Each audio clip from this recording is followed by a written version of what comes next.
what's his name, so maybe I should bring her along to one of those places. Might be a good idea, yeah.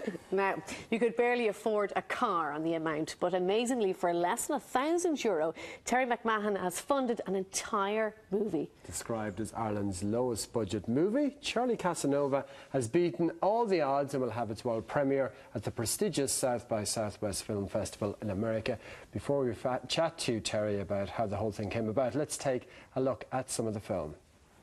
My name is Charlie Barnum, and if there is a God, this may very well be my last will and testament. Think of the innumerable things you privately yearn to do. But law, morality, conservatism, wives, children, parents, even strangers tell you every day that you cannot do those things. Now, what happens if we're given the complete right to abdicate all responsibility? Oh, you become my husband. What happens if you tempt fate to find out if this is what you should really be doing with your life, if this is who you should really be? Now that's power. But you have to pose the question in such a way that you can only get a yes or no answer. Kind of question? Just one question. Are we men? Are we children? Is something naughty? Nice surprise. It can be anything you want, but you have to be brave. You have to push it, and you have to abide by the answer of the card. Ace to 5 is yes. 6 to 10 now. And all that for €937. Terry, absolutely fantastic achievement. Well done on it. Well, again, it's slightly misleading to suggest that it was made for that. All the post-production costs would cost tens of thousands, but people stepped up right across the board. Everybody worked for free. Everybody gave everything they had, all their experience, all their talent, and we ended up with a finished film. Obviously, all that post-production work came on merit of the film and what they saw as sort of perhaps the rough cut that you would have produced. But let's go back on the actual story to that point. You wrote the screenplay and then put the idea basically out there, saying you wanted to produce a film for as low a budget as possible. Then take it up from there. Well, most of what I do is writing. I write for other people, and I get commissioned to write for different directors. And a lot of the time you write, you get paid handsomely, the script ends up getting cobwebs on it and nothing happens. I had 3 different scripts that had been greenlit by the film board, and there was 750,000 attached to each one, which is $2.25 million, and it's all exciting and it all looks like something is going to happen, and then it just falls apart. So eventually you get to a point where you question, why did you get involved in this in the first place?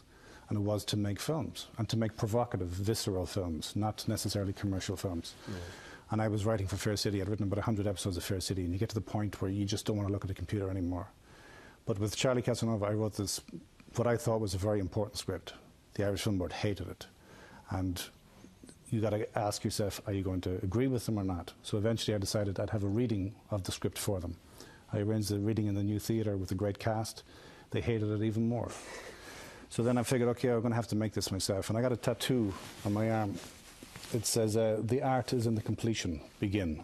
Now, it probably sounds pretentious. I don't know whether you can see that on the camera. You can look at camera 3 over there. You turn your arm around again, we get a close-up of it while you keep on telling us the story. Okay, so that was your inspiration, was it? Hold it up to camera 3 there. Oh, yeah. And you keep talking there. Okay, well, again, the idea was literally get something put on your body so that every single time you get up in the morning and take a shower, you're reminded of why you started this and why you're not doing it. So after I got the tattoo, I put an ad on Facebook. It wasn't even an ad, it was just a status. I didn't even know what Facebook was going to do for me on any level, but I was terrified doing it, but I thought I have to shift something. So I wrote, intend making no-budget feature film Charlie Casanova. Need cast, crew, equipment, and a lot of balls. Any takers? And I just put it out there. And I sat there going, oh, what have I done? I just made a fool of myself. Within 3 seconds, somebody responded. Within 24 hours, 130 people responded. Wow. So the one stipulation was you had to read the script in advance, because the script was a bit of an awkward script. Everybody read it, everybody got back to me, everybody said they wanted to be involved. So a mass blind date was set, and 3 weeks later we turned up in Clontarf Castle Hotel. I'd met most of the cast and crew for the first time on the set, and we started. We shot 23 pages on the first day. Which is a very impressive workload. Well, which is insane, to be honest with you. Again, I was saying to you that the thinking is that you should take a very simple shot on the first day and make sure you get that in the can, and that inspires confidence in the crew, and then you move on. I decided to do the opposite. So we shot massive bulk of scenes on the first day. And the actors nearly had a nervous breakdown. The crew were exhausted, and I didn't know whether anybody was going to turn up on the second day. Second day I turned up, everybody was there 20 minutes early. And for 11 more days, we just pushed in impossible weather circumstances, impossible budget, no budget whatsoever.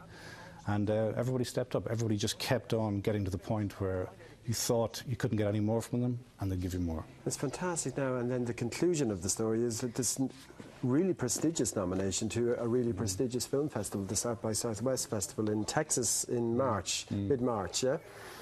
It's a big deal for an Irish film. It's a big deal for any film. Yeah. And what's exciting is that it's South by Southwest treats filmmaking as a very, very serious art form. It's not necessarily dominated by a commercial venture all the time, like so many other festivals. And a friend of mine handed a DVD copy of the film to David Flynn in United Talent Agency in Los Angeles. And he gets offered films, handed films all the time, and he has no interest in watching them. Out of courtesy, he watched this. Suddenly, he was blown away. He got back to me. He said, "What are you doing with it?" So I said I was going to submit it to Sundance, I was going to submit it to Sacramento. He says, "Forget about any of those film festivals. The single most important film festival in America and in the world by extension is South by Southwest." I'd barely heard of it.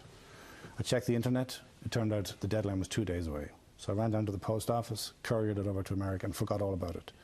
2 days after Christmas, I got an email from the head of South by Southwest saying it's one of the best directorial debuts they've ever seen, one of the best films they've ever seen, and they'd be honoured to have the world premiere in South by Southwest. Wow. Congratulations. She knew nothing about its budget, she knew nothing about its background, she knew nothing about how it was made. They totally embraced it as a legitimate film. Right. So, Will Irish audiences get a chance to see it? hopefully. Not if the Irish Film Board have their way, but anyway, they hate it for different reasons. But as it stands, a distributor will decide where it's going to be seen and by whom. Well, a good run at that festival, and surely The festival, it's in off. March in Texas. We wish you the best of luck. God, it'd be amazing if you won. Can you imagine? Well done. Listen, Thanks a lot, the very Terry. best Thanks luck very with Terry. much. Thanks for coming on Thank this you. morning. Okay, that's it for today. The Midday Gals are up next. We'll see you tomorrow at 11. Bye-bye. Bye-bye.